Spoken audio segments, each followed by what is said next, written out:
Yo, what's going on, everybody? It is 3 p.m. here in Chicago, Illinois. That means it's time for another live stream.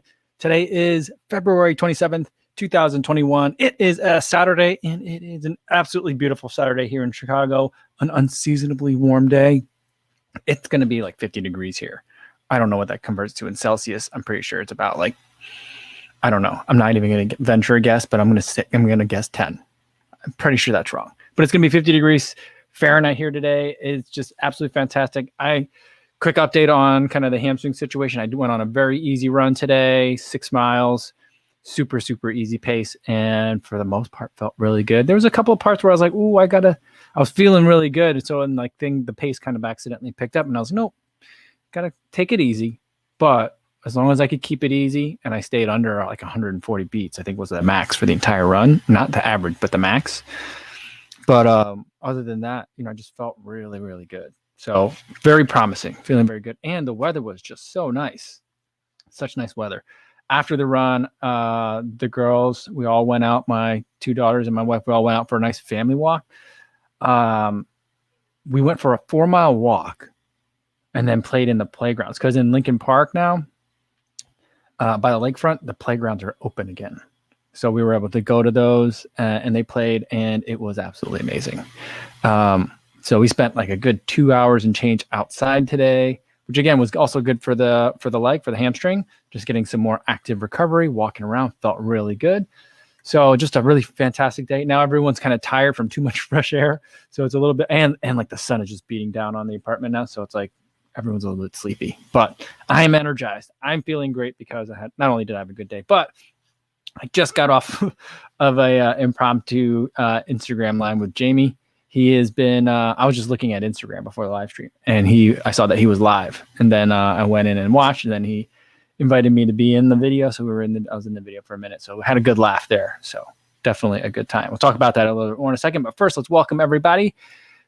I said that like it was going to be a commercial, but it's not a commercial. There's no commercials on these. Not yet. No one's stepped up and wanted to sponsor these, but,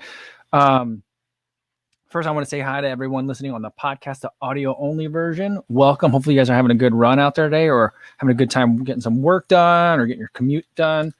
Welcome. Right now, I'm shaking up this is my Nalgene. I've been talking about my Nalgene. I usually don't use it to like mix up drinks that I'm drinking on the live stream because it's blue. The plastic is tinted, and it like messes up with the color of what I'm drinking. But I'm just drinking some the last tablet in the Science and Sport. They make little tablets as well, electrolyte tablets, and I just wanted to have a drink with me today for the live stream, so I'm mixing that up. And anyone that's watching this on YouTube, not live but still checking it out, welcome. Glad to have you here as well. All right, let's see who's here live. Sarah Mims is here. She says, listening in and doing some food prep in the kitchen, and she listened to the Drop podcast today for the first time, and she had to turn the volume way up to hear, especially Thomas. I know differing podcasts have differing volumes. Yes, I noticed that a lot with YouTube videos.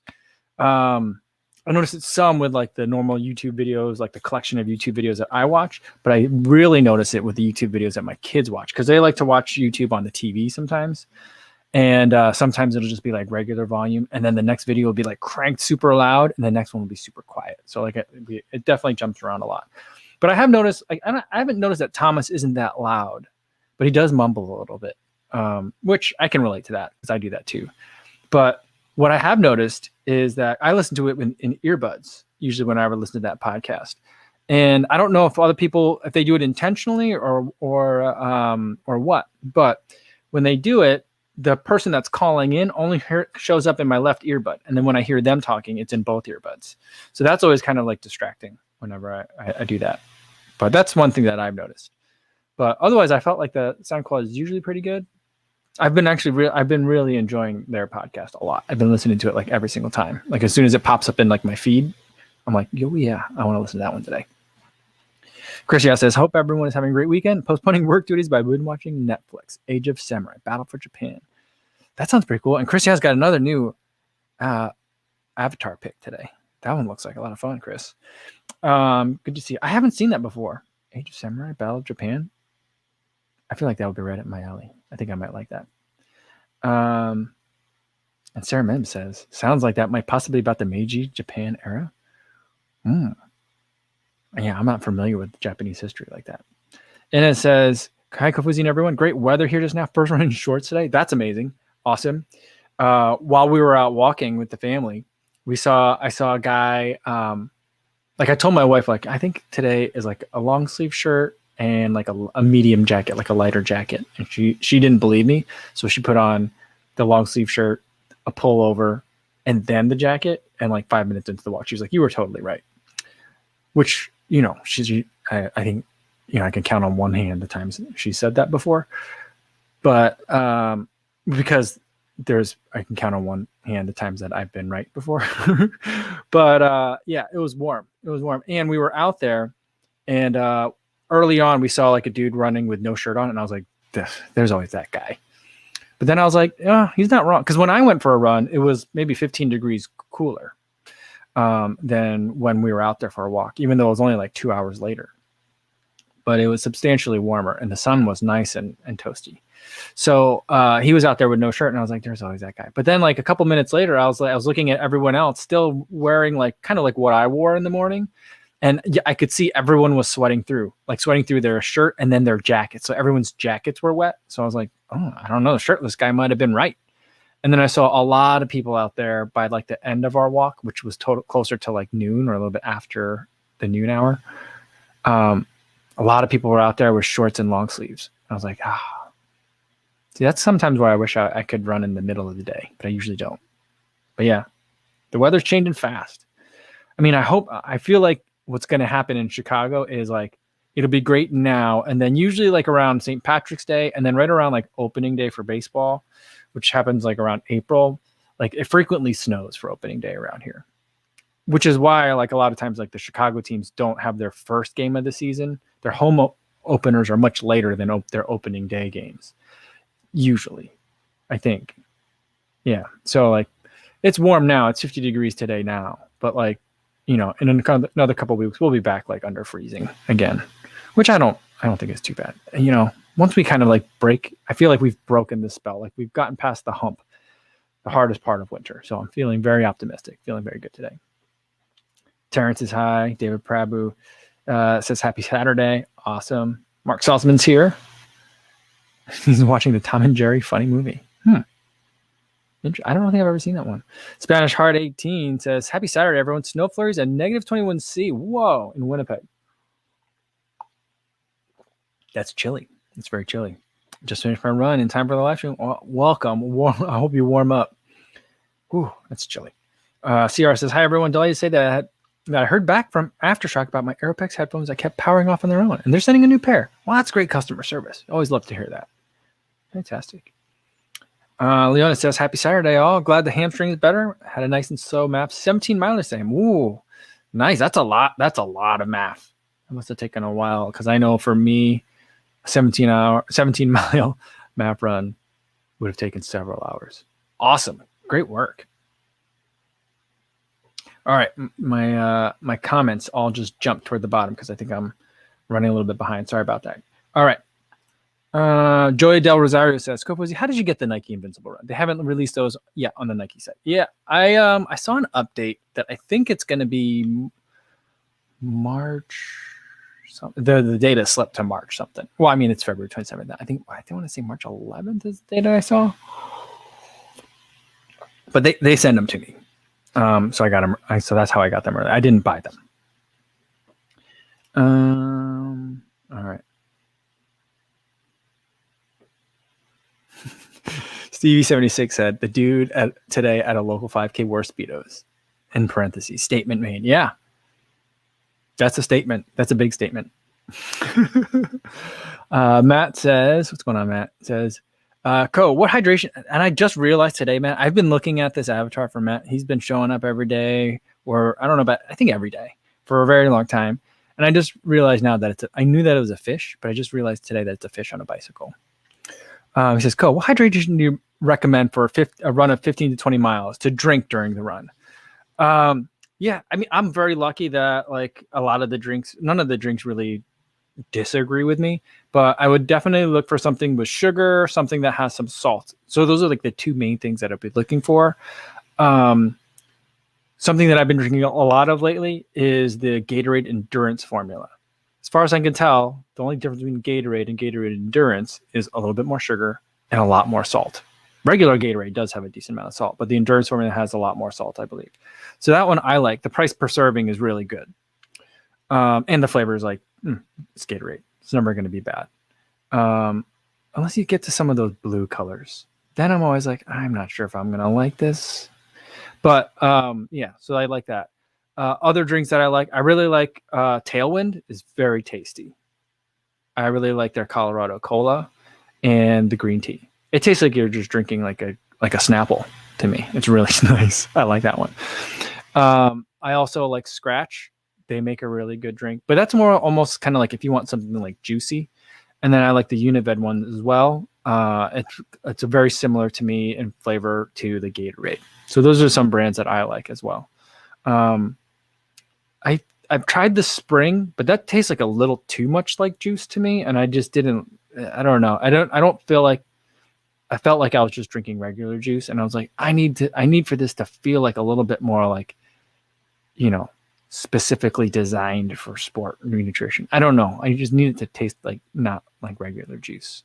For some reason, I don't know why I'm like that. But with my sport drink during a run, that's kind of like what I like. All right. Let's see what else we got. Rick Sutter says, "What's up, all? What's going on, Rick?" Roberto De Villas here again says, "Hello, Kofuzi. What's going on, Roberto?" Steven Gersdorf says, "Green and yellow and red, Gatorade only." Yeah, I like the greens. What's the yellow? Lemon, like the lemonade flavors, and then red. The red is delicious.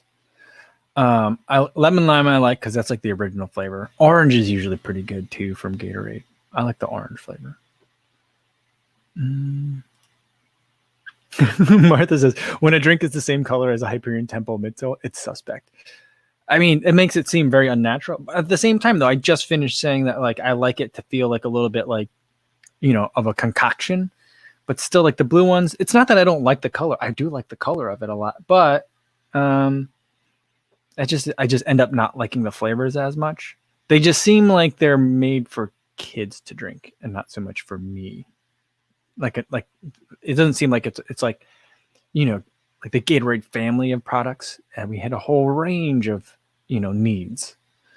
So that's kind of like how I feel about some of the blue flavors. I don't know. Maybe that's an irrational association with the colors, but that's just kind of where I'm at. Ledros Chung says, I always take Gatorade when going on a long, long hike. That's not a bad choice. I feel like I could drink a lot of Gatorade, I think. Got some votes for Scott says hammer. Heed, is that like a kind of hammer? Is that what it is? Hammer is nice. See, I still don't think I've tried anything from Hammer before.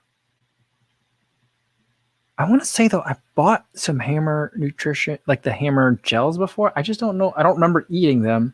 I do remember buying them at one point. I don't know. And Lewis says Body Armor has less sugar than Gatorade. Is that a good thing for you or not? See, some people don't want a lot of the sugar in their sport drink. So I know like some like Gatorade makes a lot of like the zero, like Coke Zero, but they make Gatorade Zero. I don't think is it called Gatorade Zero? Something like that. They make like a sugar-free Gatorade. And like the Noon doesn't have sugar. I mean, they make a Noon with sugar now, but originally Noon like wasn't sugar, and that was the point. But yeah, I don't know. Tranquil Tree says, anyone remember Gatorade gum? Flavored gum. I definitely remember Gatorade gum. I was the exact right age when Gatorade gum hit the market. I loved it.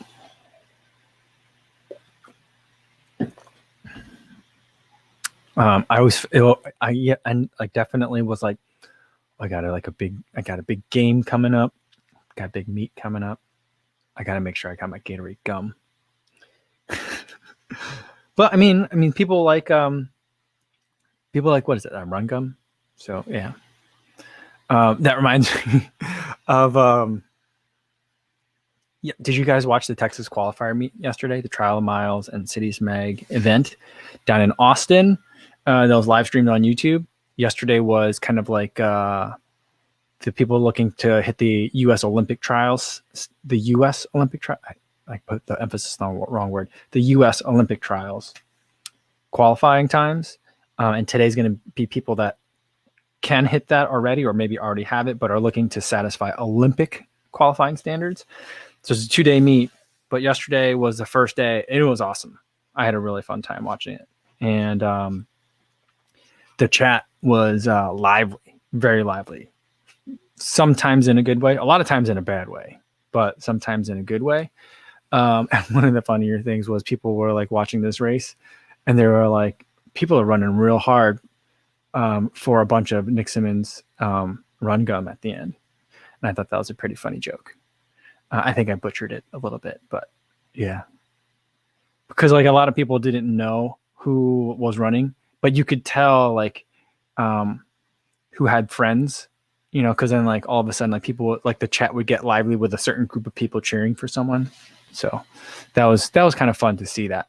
And what was really interesting was it started to get real like nasty for a little bit. Like when people were, it was just really weird in the way that running and can get broy. It got super broy real fast. And so at a certain point, people who were there to just cheer on their family would be like, non-runner here, just wanted to cheer for my insert relation and then insert name. And so it'd be like, you know, non-runner here, just cheering for so-and-so. She's my granddaughter and I love her very much, you know? And in the meantime, people are like talking back and forth about how like Tin Man sucks or whatever sucks. And like so-and-so's not a great coach.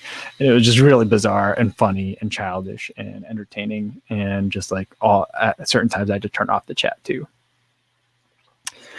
Stevie76 said that there were live drone shots at the Texas meet, which I thought was awesome. And I really thought, because I was looking around, I knew Jamie said he was going to be working the meet. And I was like, I didn't see him.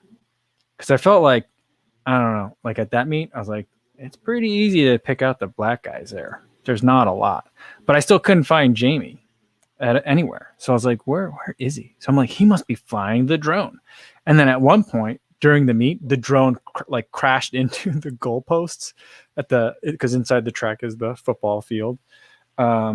And there was goalposts. Yeah, that's how it's set up, right? Because it hit a goalpost and the drone went down for a minute. And I was like, oh, Jamie's in trouble now. But I talked to him today and he wasn't the one flying the drone. He said he is going to get his drone up today, but he wasn't the one flying the drone up last night. But that was fun. Yeah. Carl J says, the women's 5K was my favorite race last night. Definition of finishing strong. Yeah, what was her name? Limon? That was, and she had like the best interview of the night too. Like she was just super bubbly. Like what a great person. Great energy. That was a fun race to watch. And she's coming back for the 10K tonight. So she's racing again. So yesterday was, I don't know, just like, I don't guess like a shakeout run, but she just killed it at the end. She had so much left. But that was a fun race to watch. That was really good. Yeah. And then for the men's side, Brian and Ali says Angles is a beast. 5K FTW.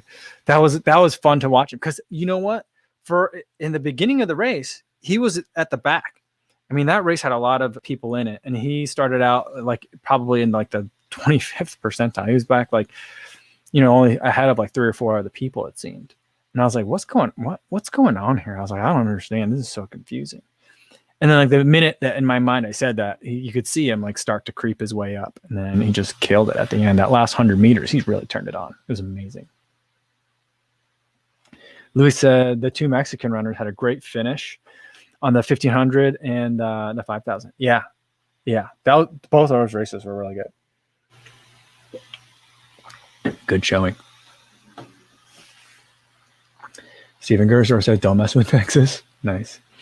And Rob Van Spawn says, Adizero Adios Pro in a new orange colorway launched today on the app. I saw that today. That's a good shoe.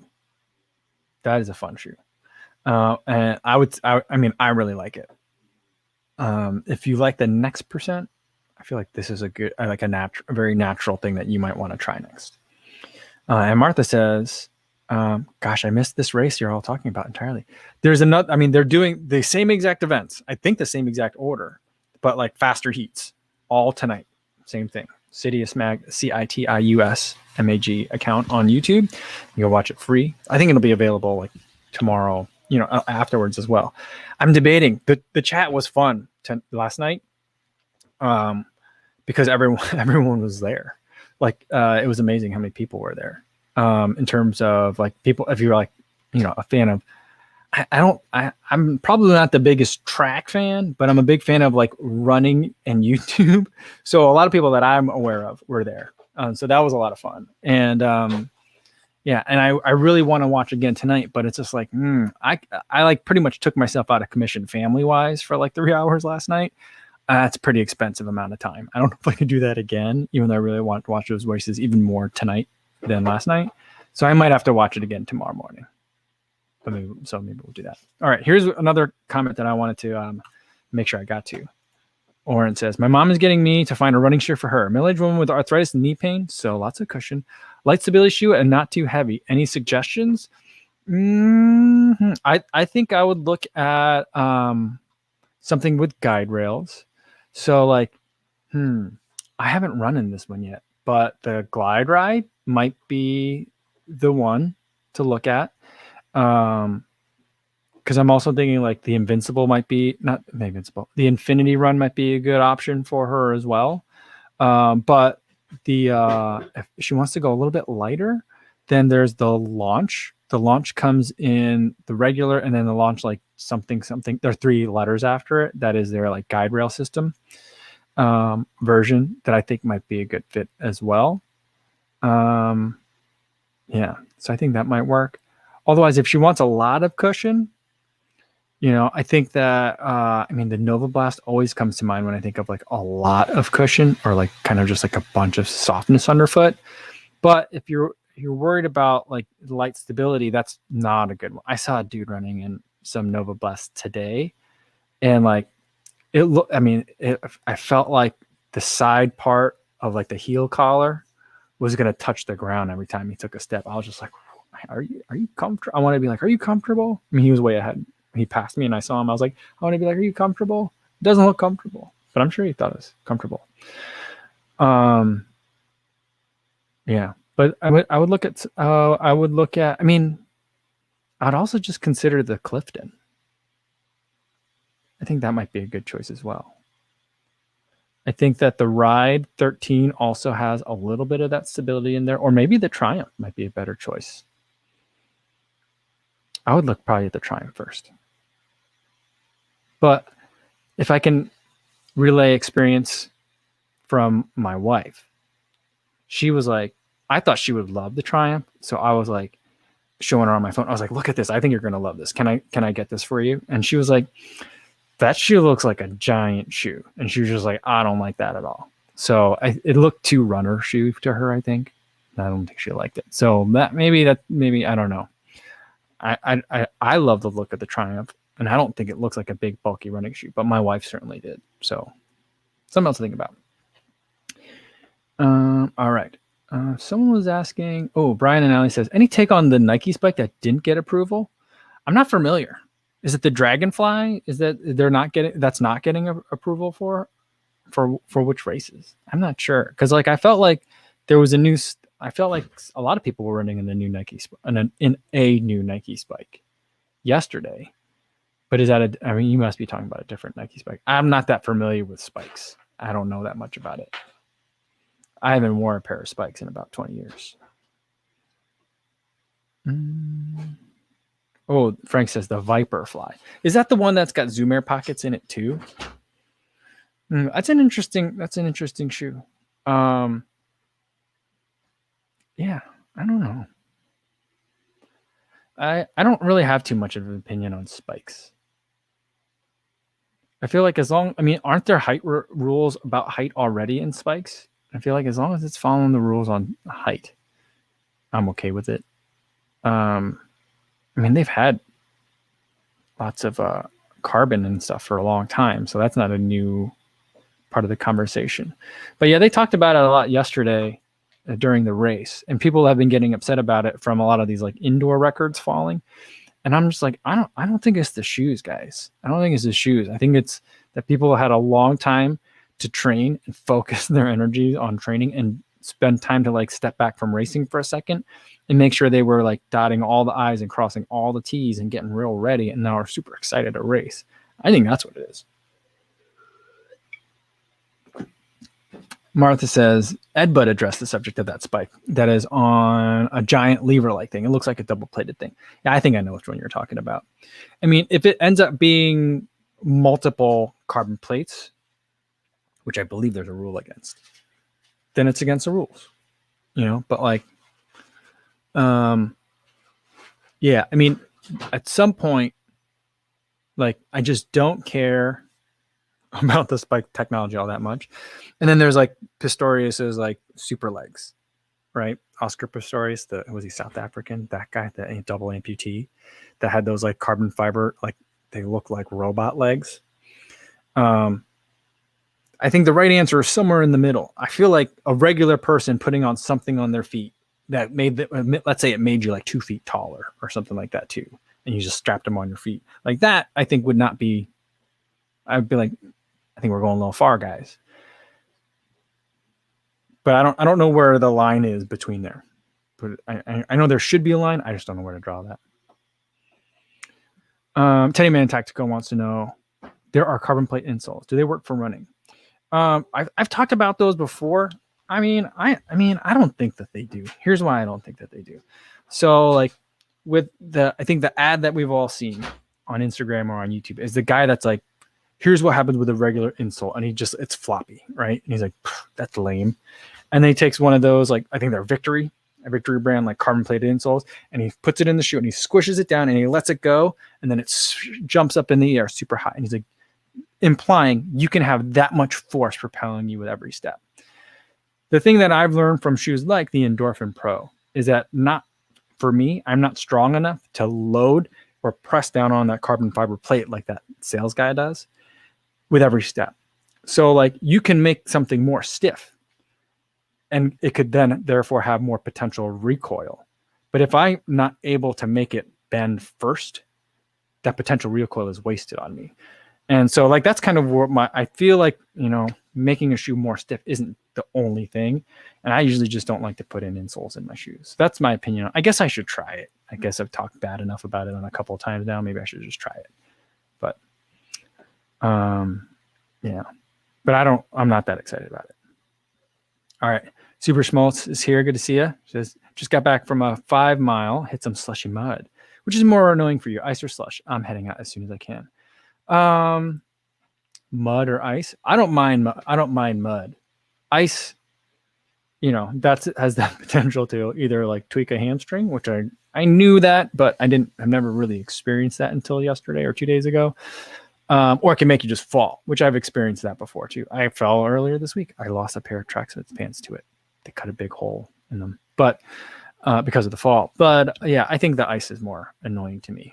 Mud, you can usually kind of find your way around it, or if not, just run through the mud. But like usually mud doesn't make me fall, but it can. There's an opportunity for that, possibility for that. But yeah, I don't mind mud so much. But I would say we went on a walk. We were out there from like 10:30 to like 12:30. It was very wet. All that snow was melting, so everything is wet. There were certain parts of the path that were just completely waterlogged the whole way through. So runners were like hopping up on the snowbank and to get around the puddle. So that I think is going to be a big concern for this time of day. Remy says, this same conversation used to come up in cycling, but in the end, the better athlete is going to win over a lesser athlete with better tech. You still have to put in the work. Yeah. A lot of people, what's funny about that, Remy, is a lot of people like talk about like, cycling has had this conversation for years. And I think ultimately people say it as a way of saying like, and that's why we should allow just all these shoes. But I'm like, I'm not a cycling historian and certainly not a cycling technology historian, but I'm like, I don't think it's quite that straightforward that cycling has always allowed anything to go. But yeah, and it is a conversation I think that is much more applicable to cycling or more naturally comes up earlier in the discussion or more frequently than it does for running. But I also agree with what you're saying here, that it's about being a better athlete.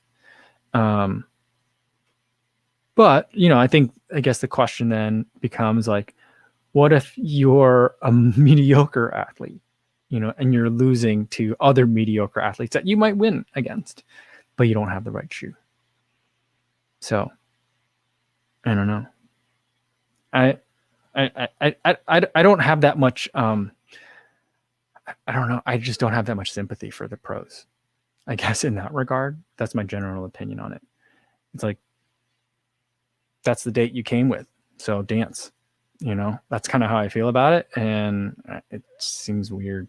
I don't know. Maybe there's bigger fish to fry in terms of people with unfair advantages in the sport. I'm like, and we're worried about shoes. We're spending all this time talking about shoes.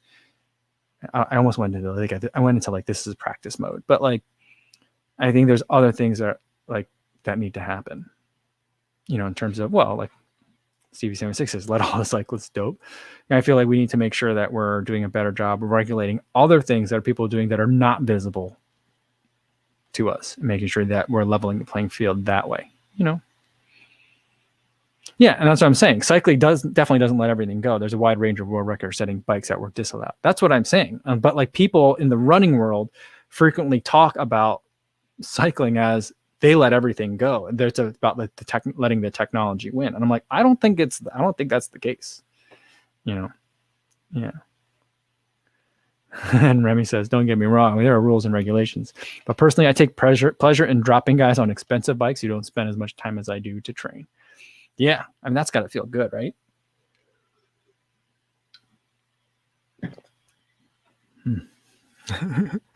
We're talking about practice. Yeah, we're talking about practice. Yeah, I feel like that was a very surreal. I feel like that was a turning point moment in sports. Very surreal moment. Thomas Reinhardt says, legalize all drugs and shoes. I mean, that's like certainly one way to look at it. I don't think I'm quite there. I think that we, for the way I see it is, for like a lot of rules, we need to peg it to a purpose. I mean, we can have rules for the sake of rules. Like, we could say like, no lefties allowed. No records are valid if you're left-handed or if you're left foot dominant. We could say weird things like that, but there needs to be a purpose, right? The reason why we don't allow like performance enhancing drugs, but we do allow like electrolyte supplements and collagen supplements and protein powders, is because with the drugs, there's the potential not only that you can get a benefit that other people might not be able to have, which there's tons of benefits that lots of people have that other people don't. That's obviously not the problem with sport. The problem with the performance enhancing drugs is that there's a potential that you could really hurt yourself. And that's the problem. Like testosterone, like taking testosterone could really mess you up. Taking hormones can really mess you up. And that's the problem, right? And so like, I mean, I guess there's certain kinds of weightlifting where like there's kind of open class, is my understanding, where there's like no questions asked. And they're okay with that, saying like, let people figure out how to get the best out of their bodies, and we'll let them be adults and kind of figure that out. That's one way of looking at it. But I'm like, we've got to make sure that when there are rules that we're making, to make something like that, is not because it's so good or so performance enhancing, but the performance enhancements come with such risk of injury that we're going to disallow it. Then we should really, really make sure we're enforcing that, So that's kind of like my opinion on all that stuff. So let's make sure like the rules are sensible, and keep that primary purpose in mind, and then enforce the heck out of it, and then but don't overreach either. So, yeah.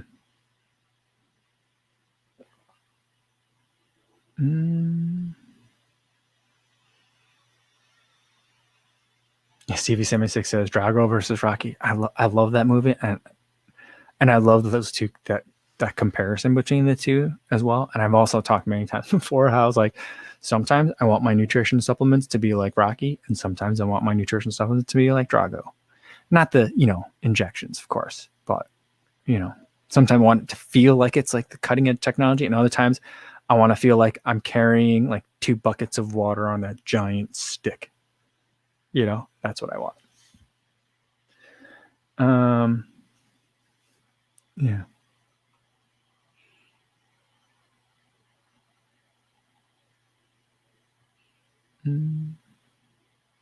Sue N says, hi, I just came back in from a 10-miler. Nice day in New York for a run. Got my snacks ready for the live stream. Awesome. Well, welcome, Sue.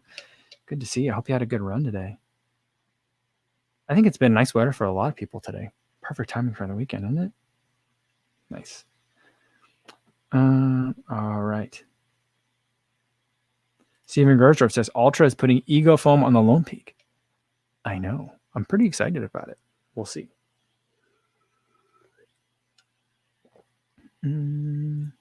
George Monroy says, what advice do you have on improving breathing while running? I'm not sure what you mean by improving the breathing while running. I mean, I have certain like paces and tempos, not tempos, but I'd say like rhythms that I use. So like for easy run, it's usually like in 2 breath, like 2 steps, like left, right with the nose and maybe out with the nose, or out for 2, like an inhale for 2, like 1, 2, and then exhale for 1, 2, either through the nose, sometimes through the mouth. And then as I am working harder and harder, that might change. It might become in 2, out 1, or in 1, out 1, sometimes in through the nose, sometimes in through the mouth. So I can change it up. And it just, if it feels like you're just like huffing and puffing a lot on an easy run, I think that's a signal from your body that the pace that you're running is not necessarily an easy pace for you. So I might slow down on some of your runs. Maybe not everyone if you don't want to, but if there's a run where you're just out there on your own and enjoying the run, that might be a good time to slow it down a little bit. Let your body catch up to your muscles might be ready to run more fat earlier or ahead of schedule than like your aerobics respiratory system. So that might be a signal that you need to work on building that aerobic base, ease up on the runs, maybe spend a little bit more time running, more time on feet, build that system. And then once they're both kind of more in sync, then you can push it a little bit more from there. So that might be something to consider too. Sean Marshall wants to know, is 50 degrees the best temp for running? And why is the answer to that question yes? It's yes, because you can wear whatever you want. So whether you're a hot runner or a cold runner, you're going to be comfortable. Everyone's going to be comfortable, I think.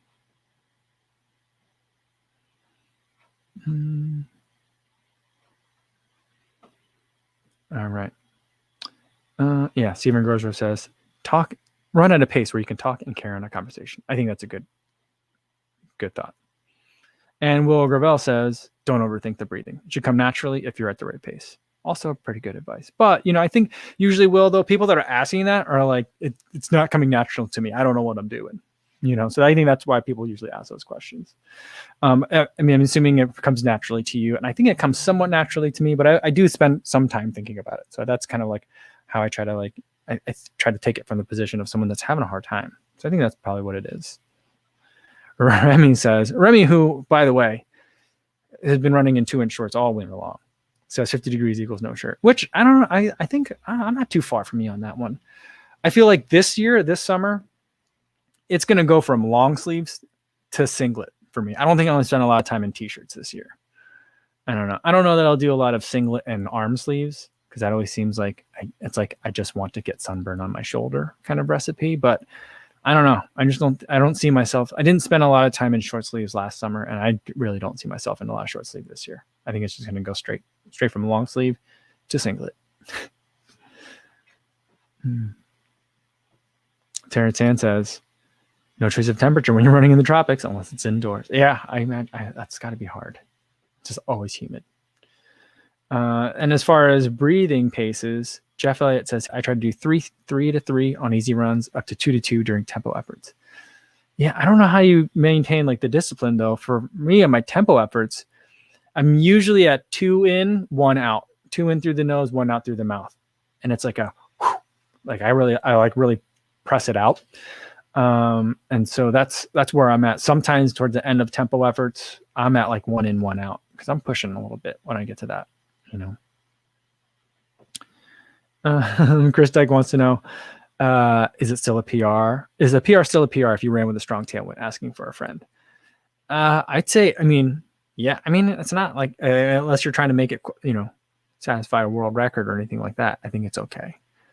But here's the thing. Like, I don't think a PR is a PR unless there's a chip time involved. So like, that's kind of where I'm at on that. So like, I think of it as, I pole vaulted. I don't mean to keep bringing it up because it's not like it was a huge like part of my life, but in pole vault, we would have kind of 2 heights. What is your highest height and what's your highest height in practice? So like, what have you done like in competition conditions, and what else have you done like through your practicing and your training? What height have you cleared? And it's always a little bit different. And so I feel like the PR that you've done at a time trial, or maybe with a lot of strong tailwind, can be that way. So it's still a PR, but it depends on how serious you want to be about, is it a real PR?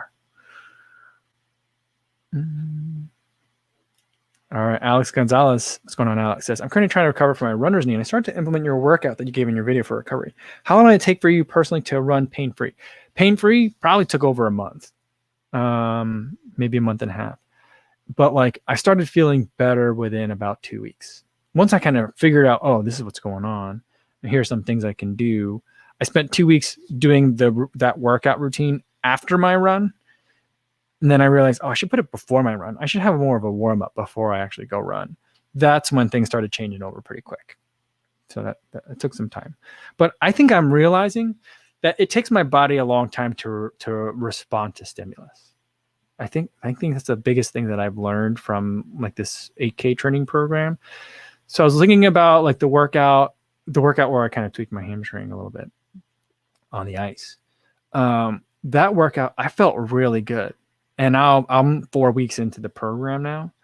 And it wasn't really even until some of the runs at the end of like week 3, like those workouts, where I started to feel like, okay, I'm feeling a difference now. I'm feeling stronger. I think part of that is like I started this training program when it was still icy and very snowy out. And so like even when you're working hard, you can't run as fast because like the conditions aren't conducive to that. And so but I do think it takes me, like most people say, like, you taper 2 weeks out because there's no work that you can do within 2 weeks that's going to help you for your race. I think for me, it's probably closer to 3 weeks. So maybe I need a longer taper, or maybe I could do better with a longer taper. I also think I maybe just need to redefine taper in my mind, but I think it takes my body about 3 weeks to respond to something. And so like, that's kind of how long it took for my body to respond to some of the changes for the knee work, and how long it took for my body to respond to some of the speed work that I'm doing. So that's kind of like, I think that's what it is. So it's just, that timeline, I think ultimately what I'm trying to say is will change depending on, how quickly your body tends to respond to, respond to a stimulus. All right. We had some other good questions. Abu Jbara says, what are your thoughts about that stability disc? Are you still using it? I still use it like every day. Usually what I do is I have it, it's in the bedroom, like closer to our bathroom. And so I usually stand on it while I'm brushing my teeth. We have an electric toothbrush. I don't know. I feel like if I were trying to actually like brush my teeth, that would be too much movement. So I try to do some standing on it while I'm brushing my teeth. And then after that, or maybe sometimes before it, I might do a couple of quick, like little exercises just to check out my range of motion, just to give like kind of like that instability to the knee, to just kind of like test it out and make it like get stimulated, to make sure that it's still like experiencing all those different kinds of eccentric loads on it. So I still use it every day. I just kind of keep it in the corner where I might accidentally kind of like trip over it, basically, to kind of force myself to use it a little bit here and there.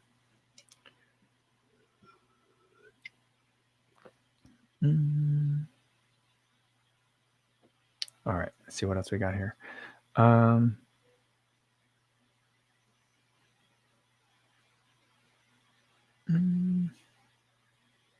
Ronald Dre says, you can't control the weather, and if it helps, so be it, with a winky face. I like that.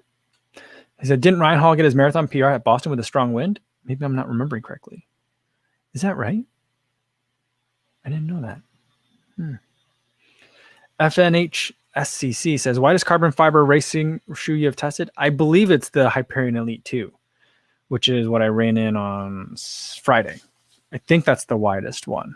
I don't know that like the last, like the toe box, like the shape of like the upper is the widest. I suspect that it is.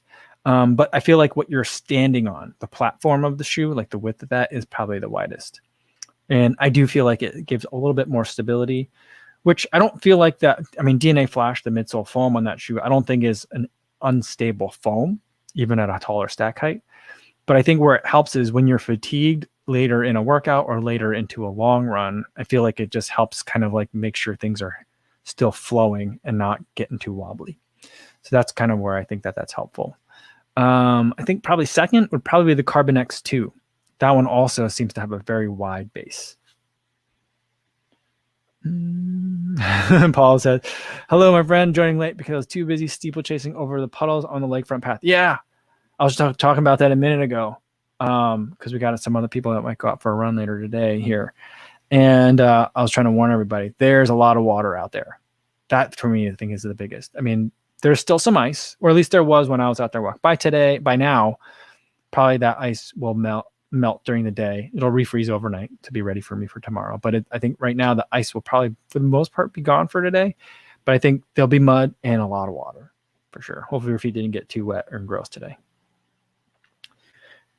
All right. Alex Gonzalez says, thanks. Asking about the runner's knee rehab. So those pistol squats were tough to master, but I feel I'm getting better at it. Yeah. I was watching another Bob and Brad video about it too. And I don't think that they love pistol squats, but they were saying they think that there's a lot of load at the furthest extensions of motion or furthest ranges of motion that concerns them a little bit. And I think their main thing is they're concerned about people that are not necessarily like people that are exercising regularly, trying to do those. So that was their concern. But one of the ways that they did recommend modifying it is doing a pistol squat into a chair. And I did that a lot in the beginning too. I would do it sitting on a step at my in-laws place, like the steps going up to the porch.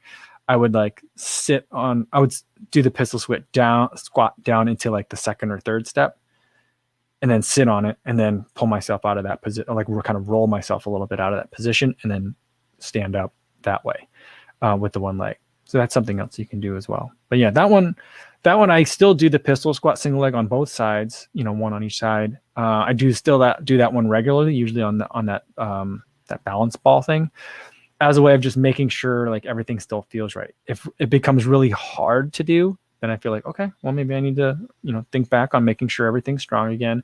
Or if something hurts in that range of motion, not hurts, but like if I feel like something doesn't quite feel right in that range of motion, then I'm like, okay, I've been neglecting this. Let's get back into it. So I feel like for me, it's a good diagnostic. For me, I don't know if it is for everyone else, but I really am a big fan of it.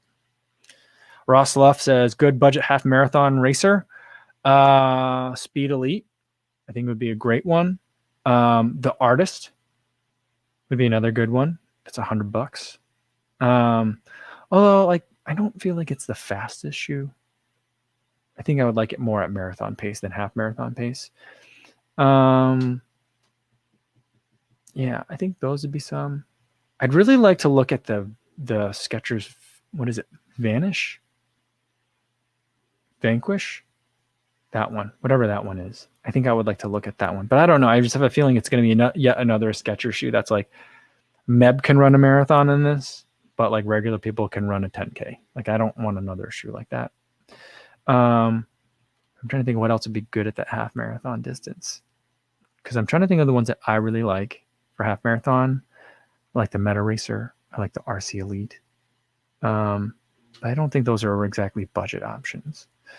I think the Hyperion Tempo, if we're talking about non-carbon plated, I think the Hyperion Tempo was a great choice. The Adios 5, I think you get the Adios 5 at crazy, crazy discounts right now. I think that'd probably be the first one I would look at. Look at that one first. Sorry, it took me a while to get around to that one, but that one, yeah, I got it. Daithy Corinne says, hey, love the channel. Welcome, Daithy. Thanks so much.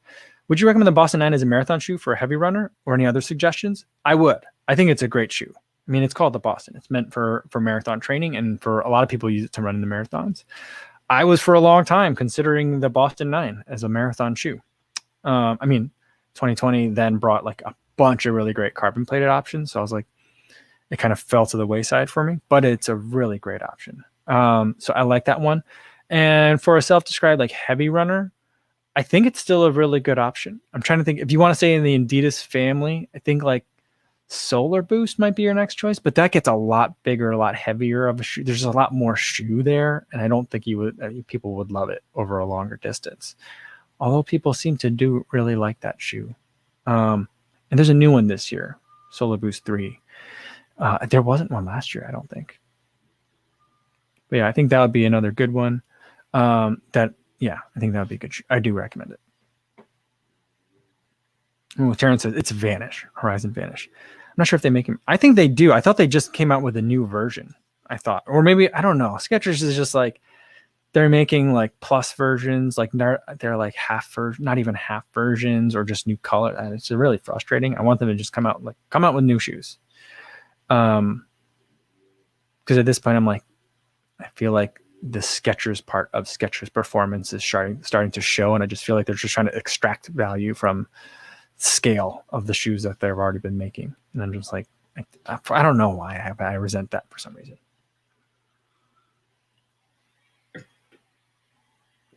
Lee Joy says, I like your red headband. Did you see it from your daughter? I did. I just ordered. I'm going to be doing a video on headbands for men coming up. I just ordered a couple different kinds on Amazon, basically because today I've been really liking this kind because I got all these like little wispy hairs that aren't long enough to stay in the man bun. And so I keep stealing my daughter's, and they have this one I think is more orange, my wife says, but maybe the camera's making it a little bit more red. They have this color, a pink one that I've also been wearing a lot, and then they have other ones that have like bows and flowers and other things that I don't really want to wear. So like I'm like I just gotta get my own. So I ordered a couple. So that video is coming up. And now that it's getting warmer, I don't need to wear a winter hat. I didn't wear a winter hat today when I was running. So so that's what kind of has me thinking about it. Yeah, Jeff Elliott likes the ring cone for a half. You get the OG ring cone for less than 100. But I'm thinking like, yeah, I think the ring cone would be a good choice too. The first ring cone though does fit really snug. I'll keep that in mind. I like the fit of the newer ring cone better. But it does make it feel a touch less speedy because of that. And Frank coming with the SL20, also a very good choice. Very good choice. All right. Ben wants to know when the Boston 10 will come out. I think that shoe usually it baffles my mind that it does that the Boston doesn't come out in February, right? Because you would think for the Boston people want to like train in it and then have enough time to maybe buy a second pair to race in it. Like that makes sense to me. But I'm sure that there's pricing guys at Adidas that know way more than I do, and they figured out that they could just sell more of the Boston 9 in the lead up to the Boston, like in a normal year, they'd be able to sell that in the lead up to the April Boston Marathon. And then in June, when people are recovered from the Boston Marathon and maybe getting ready for their fall marathons, they'll buy the next new Boston. So maybe they figured that out and they know better. I'm sure they do. But I think it usually comes out at the same time, around the same time as the Pegasus. So like around May, June, I think. Right? Isn't that right? I'm just trying to think. Terrence Tan says, waiting for the Saucony Endorphin Speed to go on sale. I mean, I've heard a lot of people say that. I don't know that it's going to go on sale for a lot. That's my hunch. I think if it does, they're going to get snapped up like that. I mean, it's already a $160 shoe. So like it's a bargain already, I think, for what you get. But I mean, that's a weird sentence to say. But I do think it's a really well-priced shoe already. And I can totally see like people very eager to get it on sale. And from Saucony, most of their shoes do at some point go on discount. But I don't know. I think it's going to go straight from like Saucony, the Endorphin Speed 1 full price to Endorphin Speed 2 full price. That's my hunch.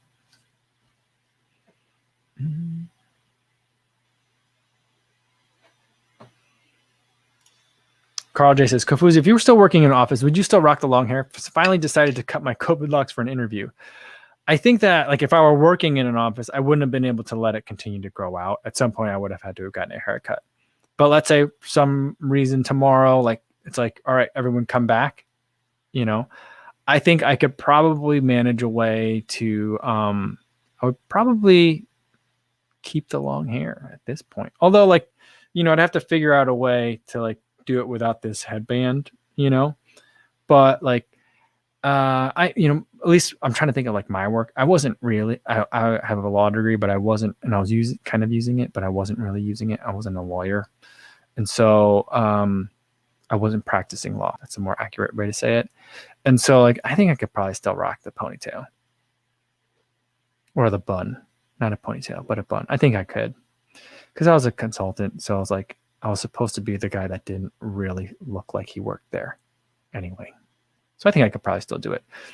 I would have to trim up a little bit, get the facial hair a little bit more under control. I would probably just go with like, full, like just regular goatee, but trimmed much shorter, and then get rid of all this other patchy stuff if I had to go into an office.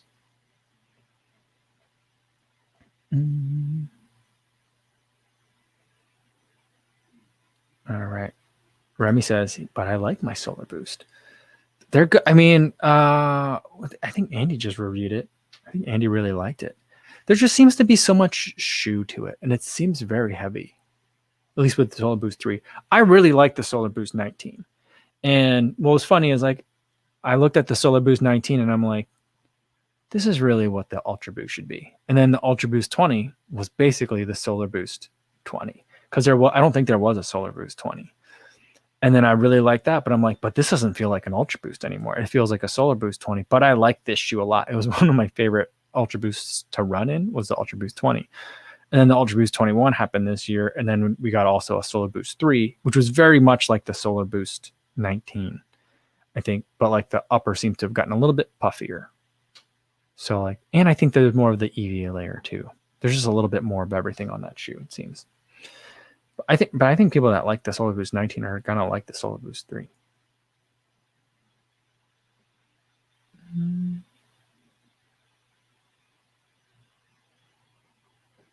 All right.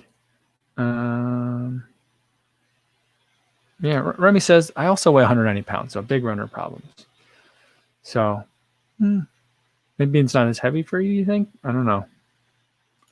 Martha wants to know, what's the difference between the Solar Boost and the Ultra Boost? The Ultra Boost is just boost, and there's like a torsion system, like the torsion plate, or this year they have the LEP system. The Solar Boost is basically, it's in between a Boston 9 and an Ultra Boost. So it's a lot of boost, but it's also a lot of another EVA foam that's in there. And so like the Solar Boost is kind of like, the Solar Boost and Ultra Boost lately have been battling for which is Adidas's daily trainer kind of lately. I mean, to me, it makes more sense if Ultra Boost is the max cushion, Solar Boost is like the daily trainer, and then Boston is like their speedier shoe. That makes a little bit more sense. But, I think they've been tinkering around with them. I don't know if they're going to try to make the Ultra Boost more of like the daily trainer, and then have the Adios be like what the Boston 9 used to be. That would make a little bit more sense to me, given the fact that there is now the Adizero Adios Pro and then the Adios Pro. Like, so since there's new shoes in the Adizero family, I could see like they might be tinkering around with that. I think that's what's coming from some of the images that I've seen. And then the Solar Boost and the Ultra Boost sit outside of they don't have the Adizero prefix in the names. And so I think that sets them kind of apart in that they're like running shoes, but also serve many other purposes as well. So I think that's part of the difference too.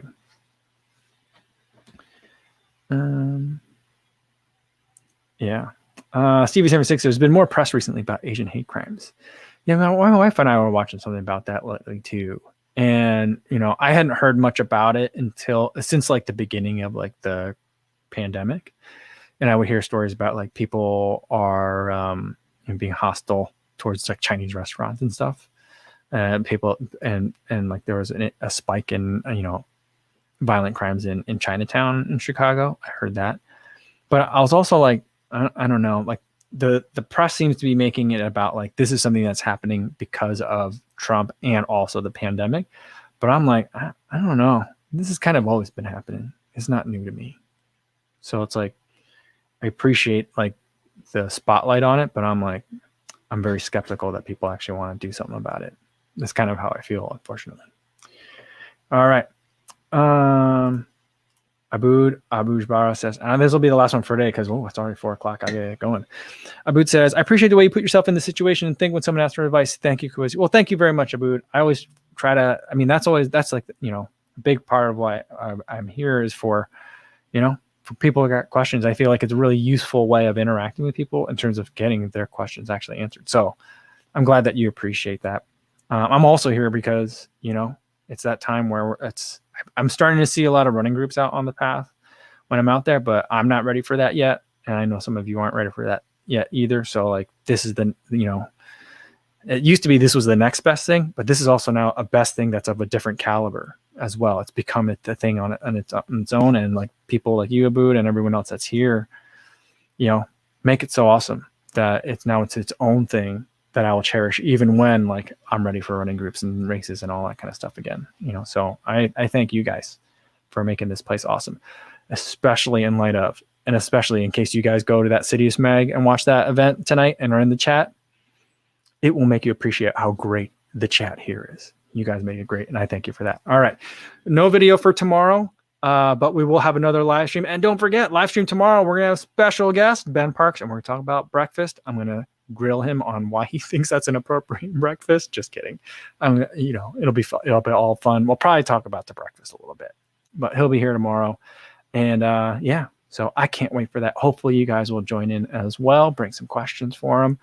And in the meantime, take care, everybody.